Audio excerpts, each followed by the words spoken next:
Перші пісні, яку ми заспіваємо, це «Колядка дівці». І, напевно, така одна з самих любимих буде віншувальна, саме перша. Ой, у мороза стояла береза, святый вечер людям дул, а на той березе золотое листье, святый вечер людям дул. Золотое листье, золотая гора, святый вечер людям дул. Вышла, выбегла встречная панна, святый вечер людям дул. Встречная панна, панна Ганачка, святый вечер людям дул. Древнее листье, древня ворвала, святый вечер людям дул.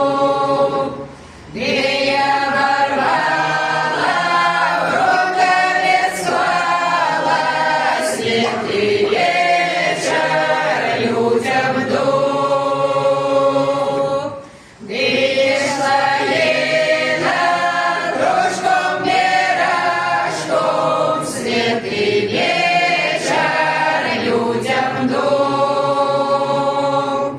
Зустріла Лена три болотце, святый вечер людям дул.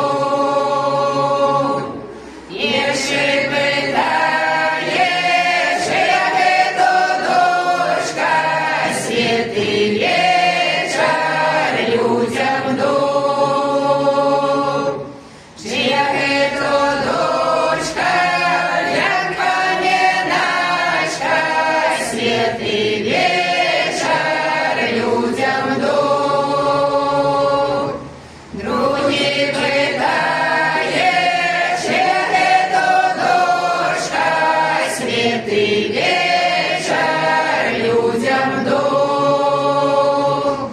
Чия то дочка, як вечернечка, святий вечір людям дул. Третій питає, чия то дочка, святий вечір людям дул. Чия то дочка, як ягодачка, святий вечір